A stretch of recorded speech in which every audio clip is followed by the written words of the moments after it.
Hello, કેમ છો બધા સ્ટુડન્ટ્સ? મજામાં? Welcome to the world of mathematics.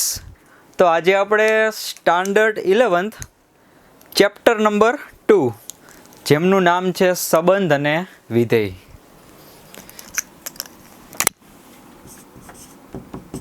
Chapter 2 સંબંધ અને વિધેય. તો આપણે સંબંધ અને વિધેય ચેપ્ટરનું આજે સ્ટડી કરવાનું છે.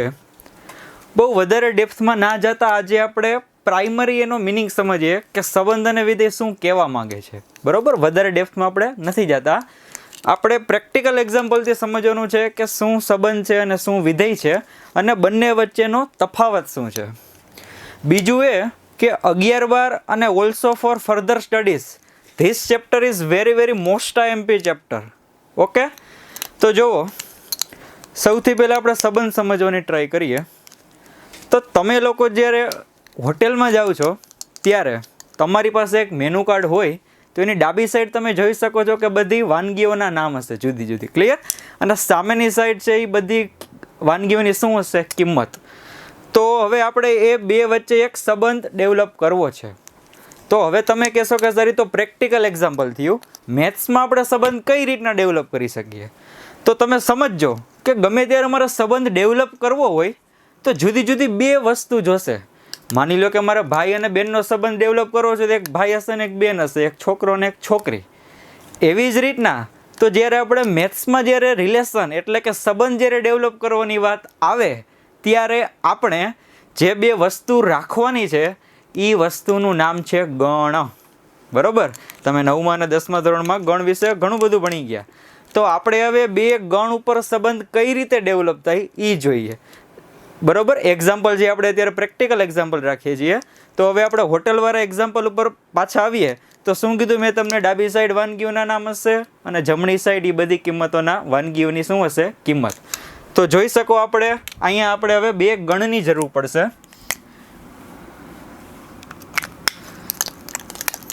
તો ચાલો ગણ એ, ગણ બી,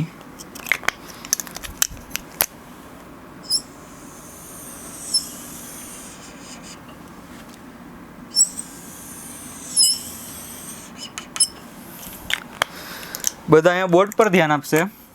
ગણ એમાં હું 3 ઘટક રાખું છું, એક્સ, વાય અને ઝેડ. ગણ બીમાં પણ 3 ઘટક છે, 5, 10 અને 15. હવે જો શું કરું છું, આ ગણ એના જે ઘટક છે એક્સ, વાય અને ઝેડ, એ ત્રણેય ઘટકને ગણ બીના ત્રણેય ઘટક સાથે હું કનેક્ટ કરું છું. બરોબર, તો અહીંયા ધ્યાન આપશે બધા. તો ઘટક એક્સ છે એ કનેક્ટ થાય છે 5 સાથે, ઘટક વાય છે એ કનેક્ટ થાય છે 15 સાથે અને ઘટક ઝેડ છે એ કનેક્ટ થાય છે 10 સાથે. સમજજો, તમે હોટલમાં છો, ડાબી સાઈડ બધી વાનગીઓના નામ છે, જમણી સાઈડ એની કિંમત છે. હવે ડાબી સાઈડ જે વાનગીઓના નામ છે એને મેં અહીંયા કીધું છે ગણ એ. એટલે સ્ટુડન્ટ્સ હવે તમે સારી રીતના સમજી શકો છો કે આ ગણ એમાં જે 3 ઘટક છે એક્સ, વાય અને ઝેડ, એ અત્યારે તમારા માટે એક વસ્તુ છે એવું માની લ્યો. બરોબર, એક્સ, વાય અને ઝેડ શું છે? કોઈક વસ્તુ છે. અને સામેની સાઈડ જે 5, 10 અને 15 છે એ શું છે? એ વસ્તુની કિંમત છે. ચેન્જ શું છે? ડિફરન્સ ક્યાં આવે છે? હોટલમાં મેનુ કાર્ડમાં આ બાજુ મસાલા ઢોસા હોય તો એની એક્ઝેક્ટ સામે જ એનો રેટ આપેલો હોય, 50 રૂપિયા કે 60 રૂપિયા વોટેવર. બરાબર, તો અહીંયા શું થાય છે?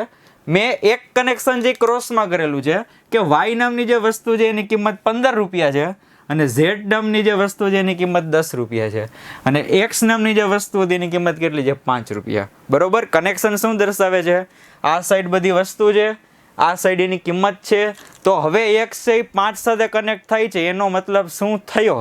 વિચારજો કે વસ્તુ એક્સની કિંમત 5 રૂપિયા છે. બરોબર, તો ચાલો હું નીચે લખી નાખું. વસ્તુ એક્સની કિંમત 5 રૂપિયા છે. હવે આગળ વધીએ તો આ જે વસ્તુ એક્સ છે એ કનેક્ટ થાય છે 15 સાથે. એનો મતલબ એવો થયો કે આ વસ્તુ y છે એની કિંમત 15 રૂપિયા છે, બરોબર. એ લખી નાખીએ, વસ્તુ y ની કિંમત 15 રૂપિયા છે અને z નામનો ઘટક છે એ 10 સાથે કનેક્ટ થાય છે. એનો મતલબ એવો થયો કે વસ્તુ z ની કિંમત 10 રૂપિયા છે. એ લખીએ આપણે, વસ્તુ z ની કિંમત 10 રૂપિયા છે. હવે નિરાતે સમજજો, શું આપણું વર્ક શું હતું? મારે એક સંબંધ એસ્ટાબ્લિશ કરવો છે, સંબંધ પ્રસ્થાપિત કરવો છે. કોની વચ્ચે? મારી પાસે બે ગણ છે, જોજો, ગણ A અને ગણ B. તો મારે તમને ખાલી એટલું જ કહેવાનું છે કે અહીંયા જે ત્રણ મેં વિધાન લખેલા છે એમાં તમને કોમન શું દેખાય છે, કે ત્રણેયમાં સામાન્ય હોય. તો બધા ફટાફટ કહેશે કે સર આ જે ત્રણેય વાક્ય છે ને એમાં અમને આ કિંમત તમે જે લખેલું છે ને ત્રણેયમાં કોમન છે. યસ, તો તમારો આન્સર આવી ગયો કે કિંમત છે, કિંમત એ જ આપણો સંબંધ છે. કોના માટે? ગણ A અને ગણ B માટે. સમજજો, ગણ A માં કોણ હતું? x. ગણ B માં કોણ હતું? 5. તો x કનેક્ટ થઈ જાય 5 સાથે. તો શું કામ x એ 5 સાથે કનેક્ટ થયો? કારણ કે x ની કિંમત કેટલી છે? 5 રૂપિયા. y કનેક્ટ થયો 15 સાથે. શું કામ? y ની કિંમત શું છે? 15 રૂપિયા. અને એવી જ રીતના z કનેક્ટ થઈ છે 10 સાથે. શું કામે? z ની કિંમત 10 રૂપિયા છે. તો હવે તમને આન્સર મળી ગયો કે અહીંયા જે મેં બે ગણ લીધેલા હતા એ બે ગણ કયા સંબંધથી જોડાયેલા છે? કિંમત નામના સંબંધથી જોડાયેલા છે, બરોબર. તો આપણે અહીંયા લખી નાખીએ કિંમત, બરોબર. સમજાઈ ગયું? આ પ્રેક્ટિકલ એક્ઝામ્પલ થયું. ઘણાને એમ થશે કે સર આપણે આ બધી કંઈ માથાકૂટ કરવી નથી, તમે અમને મેથ્સમાં સમજાવો કે કઈ રીતના સંબંધ આપણે ચેક કરી શકાય. તો આપણે એક મેથેમેટિકલ એક્ઝામ્પલ લઈએ. ફરી પાછું કીધું એમ કે સંબંધ ડેવલપ કરવા માટે બે વસ્તુ જોશે અને મેથ્સમાં એ બે વસ્તુ એટલે બે ગણ, બરોબર. તો અહીંયા ધ્યાન આપો. સેકન્ડ એક્ઝામ્પલ શું કરું છું? જુઓ, બે ગણ લીધા A અને B.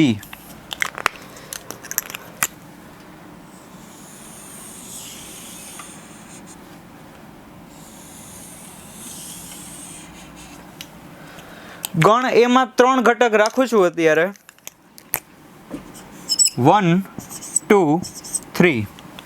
અને ગણ B માં પણ 3 ઘટક રાખું છું, 1, 4, 9. હવે કનેક્શન હું આપું છું કે 1 છે એ 1 સાથે કનેક્ટ થાય છે, 2 છે એ 4 સાથે કનેક્ટ થાય છે, 3 છે એ 9 સાથે કનેક્ટ થાય છે. હવે થોડુંક વિચારો, થોડોક મગજને ભાર આપો કે અહીંયા ગણ A અને ગણ B કયા સંબંધ દ્વારા જોડાયેલા છે. જો કંઈક ને કંઈક સંબંધ હશે એ ફાઇનલ છે. શું કામે ફાઇનલ છે? કારણ કે ગણ A ના જે 3 ઘટક છે એને મેં ગણ B ના 3 ઘટક સાથે ઓલરેડી કનેક્ટ કરી દીધા છે, એટલે કંઈક ના કંઈક સંબંધ છે એ ફાઇનલ છે. પણ વિચારો કે કયો સંબંધ હશે, એ જ આપણા માટે મેઇન ટાસ્ક છે. વિચારો, એક છે એ કનેક્ટ થઈ જાય એક સાથે, એમાં તમને વધારે બહુ આઈડિયા ન આવે. તો હવે બીજું જુઓ કે બે જે કનેક્ટ થાય છે 4 સાથે, એટલે ઘણા બધાને એવો લાઈટ થાય કે સર 2 નો વર્ગ 4 થાય છે એવું અમારા સર કહેતા. તો ઉપર માટે પાછું ચેક કરી લ્યો કે 1 નો વર્ગ 1 છે, તો તમને આન્સર મળશે હા. તો 1 છે એ 1 સાથે કનેક્ટ છે, શું કામે? 1 નો વર્ગ 1 છે. 2 છે એ 4 સાથે કનેક્ટ થાય છે, શું કામે? 2 નો વર્ગ 4 છે. પાછું આ ત્રીજો ઘટક છે એના માટે પણ એ પાલન થવું જોઈએ. તો ચેક કરી શકો છો બધા મારી સાથે કે 3 નો વર્ગ 9 છે, એટલા માટે જ સાહેબ અહીંયા 3 જઈ 9 સાથે કનેક્ટ કરેલા છે. તો હવે તમે સમજી શકો છો કે અહીંયા ગણ A અને ગણ B કયા સંબંધ દ્વારા જોડાયેલા છે? વર્ગ નામના સંબંધ દ્વારા જોડાયેલા છે. વધારે તમારે સમજવું હોય તો હું અહીં લખું છું, જોજો બધા, કે 1 નો વર્ગ 1 છે, 2 નો વર્ગ 4 છે અને 3 નો વર્ગ 9 છે. તો ત્રણેયમાં કોમન એવું શું છે સાહેબ? તો બધા કહે છે કે આ વર્ગ છે, વર્ગ વર્ગ છે એ બધામાં કોમન છે. તો જે કોમન વસ્તુ હોય ને, કોમન વસ્તુ એ જ આપણા માટે સંબંધ બને છે. કોના માટે સંબંધ બનશે? ગણ એ અને ગણ બી માટે. તો હવે હું ફાઇનલ એવું કહું છું કે અહીંયા ગણ એ અને ગણ બી એ વર્ગ નામના સંબંધથી જોડાયેલા છે. કયા સંબંધથી? વર્ગ નામના સંબંધથી જોડાયેલા છે. આ થયું એક મેથેમેટિકલ એક્ઝામ્પલ. બરોબર, બધા નિરાતે વિચારજો કઈ રીતના આખી પ્રોસિજર થાય છે. ક્લિયર? જે કંઈ પણ પ્રોસિજર છે વર્ગ, તો એ ત્રણેય માટે થાય છે. એટલા માટે ફાઇનલ આન્સર આપણો શું આવી ગયો? વર્ગ. પહેલા એક્ઝામ્પલમાં શું થતું હતું? ત્રણેયમાં કોમન શું હતું? કિંમત. એટલા માટે કિંમત છે એ આપણો શું બની ગયું હતું? સંબંધ. તો અહીંયા આપણે આ ટોપિક પૂરો કરીએ સંબંધ નામનો. હવે આપણે નેક્સ્ટ ટોપિક જોઈએ કે what is the difference between relation and function. કે સંબંધ અને વિધેય વચ્ચે શું તફાવત છે? બે વર્ડ આપેલા છે ચેપ્ટરમાં, સંબંધ અને વિધેય. જોઈ શકો છો બધા અહીંયા, સંબંધ અને વિધેય. તો કાંઈક ને કાંઈક તો તફાવત એમાં હોવો જ જોઈએ. બરાબર, બે શબ્દ છે સંબંધ અને વિધેય. કાંઈક ને કાંઈક તફાવત હોવો જરૂરી છે જ અહીંયા. તો શું તફાવત છે એના માટે આપણે ફરી પાછું એક પ્રેક્ટિકલ એક્ઝામ્પલ લઈએ. એમાંથી તમને વધારે આઈડિયા આવશે કે સંબંધ અને વિધેય વચ્ચે શું તફાવત છે. અને લાસ્ટમાં આપણે એક વિધેયની જે વ્યાખ્યા છે એ આપણે એક એસ્ટાબ્લિશ કરવાની છે. ક્લિયર? તો બધા અહીંયા સાથે રહેશે. આ એક્ઝામ્પલ તમે નોટ ડાઉન કરી લેજો.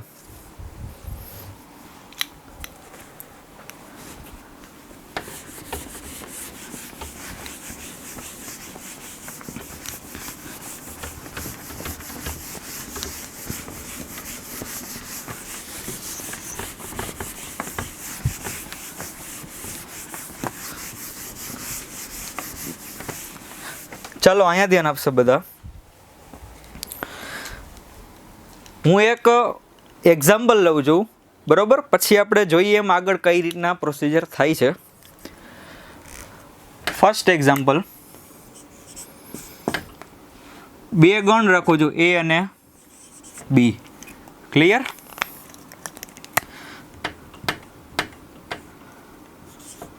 ચાલો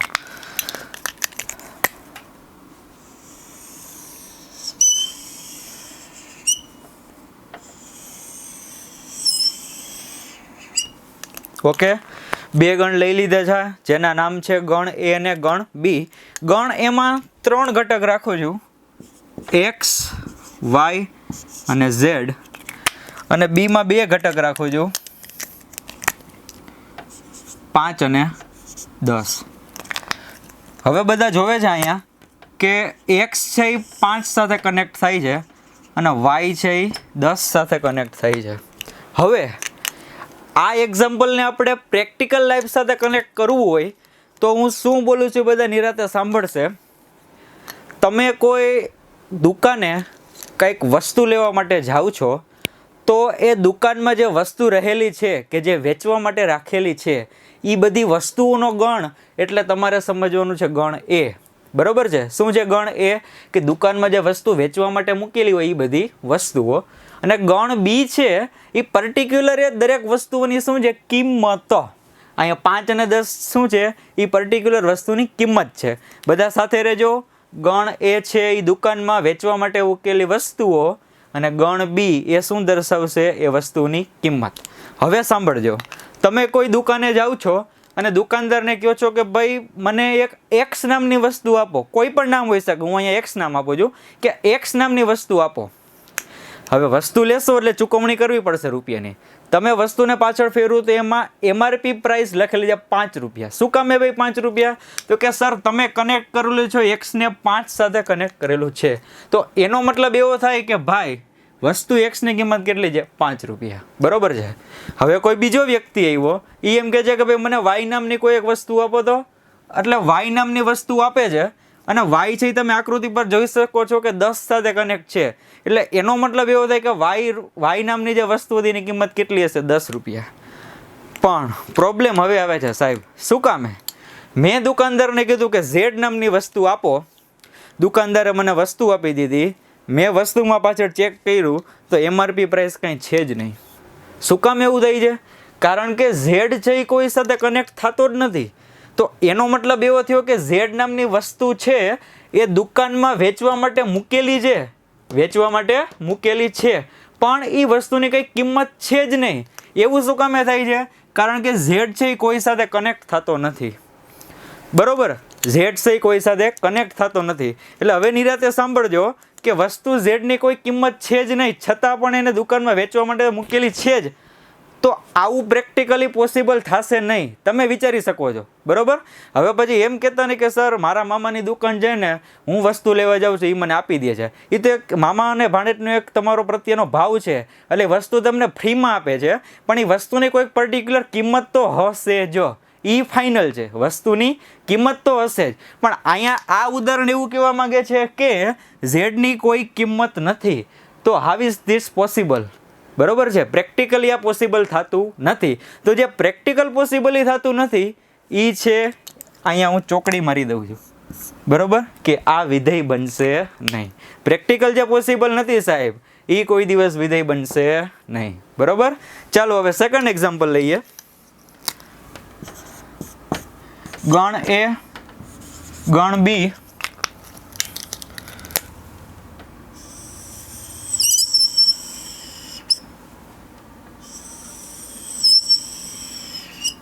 હવે ગણ એમાં જે ઘટક છે એ છે એક્સ, વાય અને ઝેડ. બરોબર. અને ગણ બીમાં જે ઘટકો છે એ છે 5, 10, 15 અને 20. હવે બધા અહીંયા જોવે છે કે એક્સ કનેક્ટ થાય છે 5 સાથે, વાય કનેક્ટ થાય છે 10 સાથે, ઝેડ કનેક્ટ થાય છે 15 સાથે. ઉદાહરણ એ જ છે. ગણ એ છે એ બધી વેચવા માટે મૂકેલી વસ્તુઓનો ગણ છે. ગણ બી છે એ બધી વસ્તુઓની કિંમત છે. એક્સ 5 સાથે કનેક્ટ થઈ છે એટલે સાહેબ હવે અમને ખબર પડી ગઈ છે કે એક્સની કિંમત 5 રૂપિયા છે. વાય છે એ 10 સાથે કનેક્ટ થઈ છે એટલે હવે બધાને ખબર પડી ગઈ કે વાયની કિંમત કેટલી છે? 10 રૂપિયા.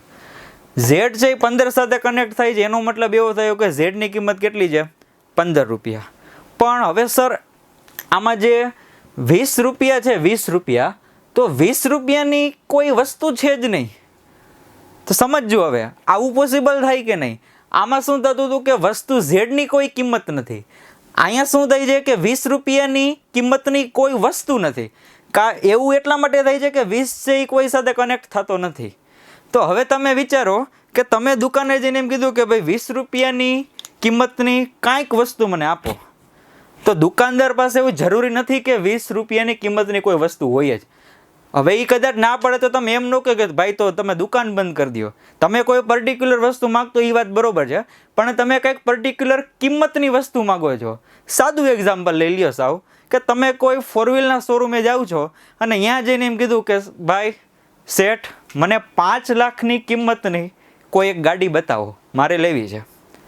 એટલે ઓલો સર કહેશે કે સર થોડુંક બજેટ તમે વધારી દો તો 7 લાખની કિંમતની મસ્તની એક નવી જ ગાડી લોન્ચ થઈ તમને આપીએ. તમે એમ કહેશો કે ભાઈ મારું બજેટ 5 લાખ રૂપિયા છે, તમારે એ ગાડી હોવી જ જોઈએ તમારા શોરૂમમાં, નહીંતર તમારો શોરૂમ બંધ કરી દો. તો આ ભાઈ વ્યાજબી વાત કહેવાય નહીં. તમે એક ડિમાન્ડ કરો છો કે 5 લાખની કિંમતની જ મને વસ્તુ જોઈએ. બરોબર. એટલે આ વાત છે વ્યાજબી કહેવાય નહીં.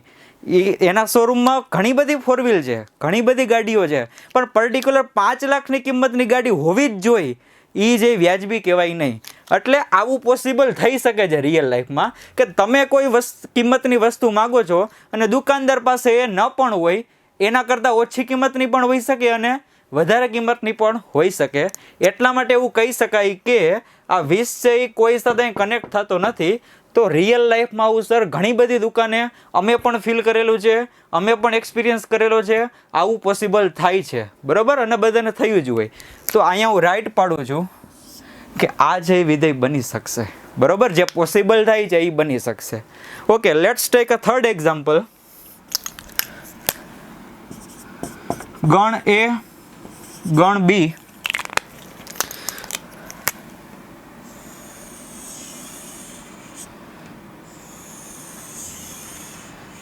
ગણ એમાં 3 ઘટક રાખો છો, એક્સ, વાય અને ઝેડ. ગણ બીમાં ઘટક રાખો છો 5, 10, 15 અને 20. હવે x છે એ કનેક્ટ થાય છે 5 સાથે, x છે ફરી પાછો કનેક્ટ થાય છે 10 સાથે, y છે કનેક્ટ થાય છે 15 સાથે અને z છે કનેક્ટ થાય છે 20 સાથે. હવે મિત્રો તમે y નામની કોઈ વસ્તુ માંગો છો એની કિંમત 15 રૂપિયા હશે એટલા માટે y છે એ કનેક્ટ થાય છે 15 સાથે. z નામની વસ્તુ માંગો છો એની કિંમત 20 રૂપિયા હશે એટલા માટે z છે કનેક્ટ થાય છે 20 સાથે. પરંતુ પ્રોબ્લેમ ક્યાં આવે છે કે તમે જ્યારે x નામની વસ્તુ માગો છો અને તમે એ વસ્તુ હાથમાં લીધી અને પાછળ ફેરવી તો એમાં 2 MRP લખેલી છે. અથવા તો દુકાનદાર તમને એમ કહે છે કે ભાઈ તું 5 રૂપિયા પણ આપ અને 10 રૂપિયા પણ આપ.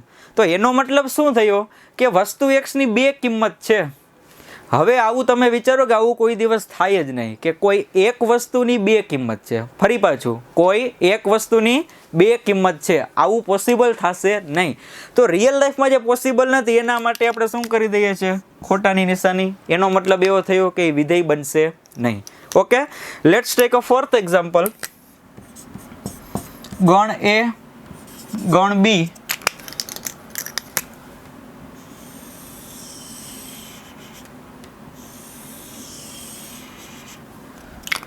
ગણ A માં છે 3 ઘટક x, y, z અને ગણ B માં only one element is there 15.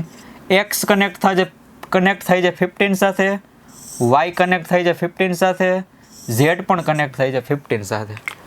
સમજો, તમે વસ્તુ x માંગી એની કિંમત 15 રૂપિયા, વસ્તુ y એની પણ કિંમત 15 રૂપિયા અને વસ્તુ z એની પણ કિંમત 15 રૂપિયા. આવું પોસિબલ થઈ શકે ખરા? તમે જ જરાક વિચારજો, મગજ ઉપર થોડુંક જોર આપો તો તમને આખું ચિત્ર જે ક્લિયર થશે.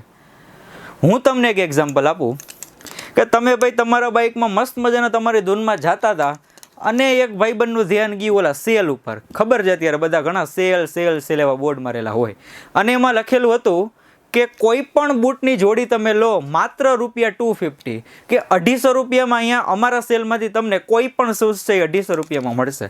તો સમજો, સેલ એક જ છે. સેલ શું છે? એક છે. એની અંદર શૂઝ છે, બૂટ એ ઘણા બધા હશે.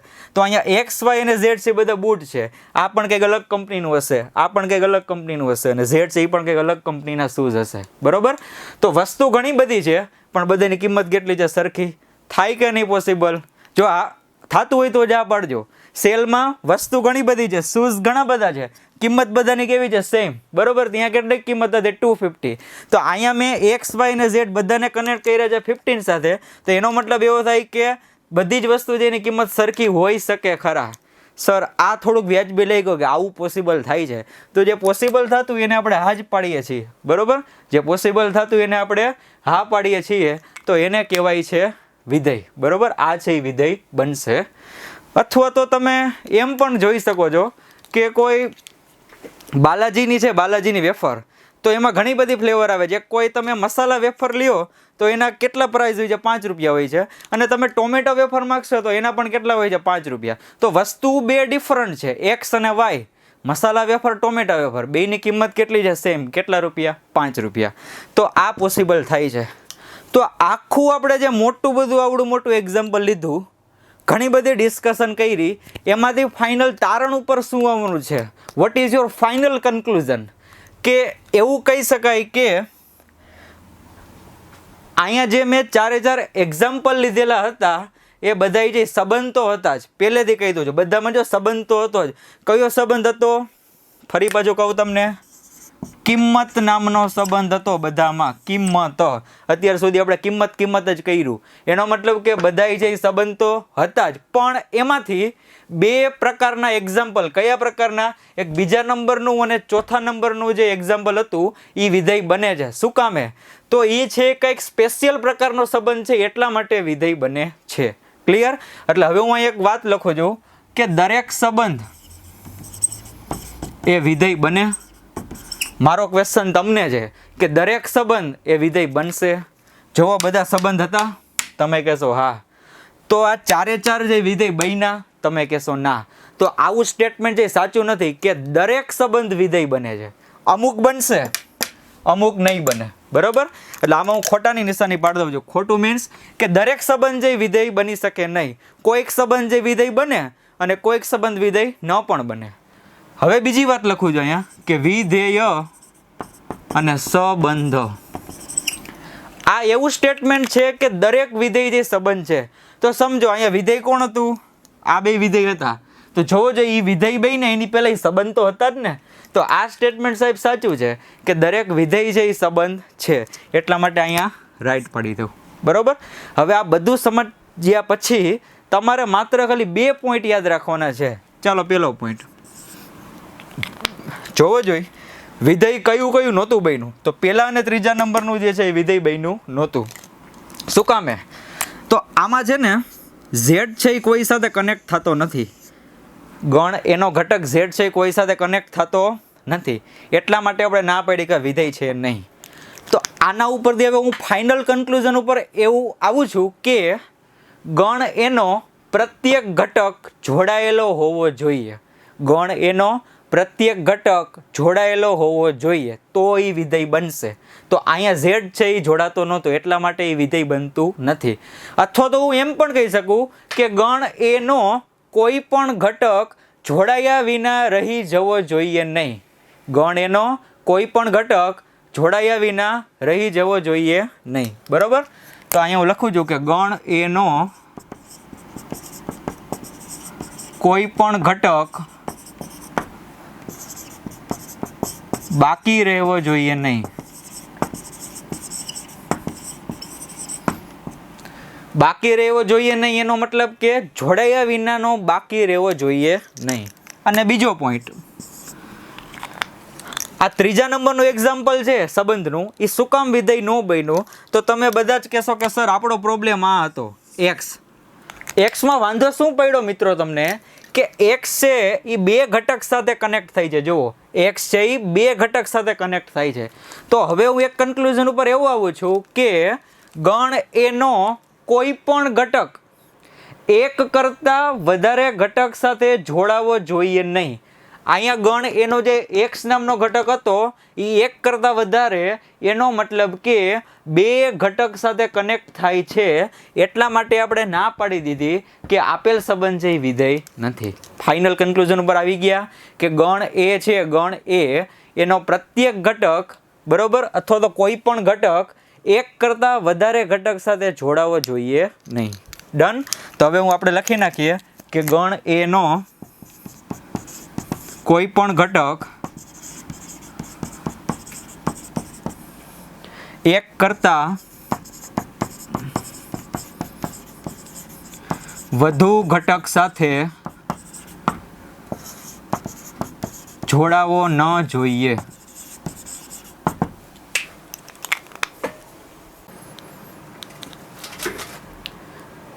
તો સ્ટુડન્ટ હવે આપણે ફાઇનલ વિધેયની ડેફિનેશન એટલે કે વિધેયની વ્યાખ્યા જોવી છે કે વિધેયની વ્યાખ્યા શું છે.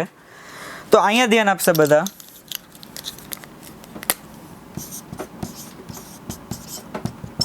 Definition clear? ચાલો. કોઈ 2 અરિક્ત ગણ A અને B માટે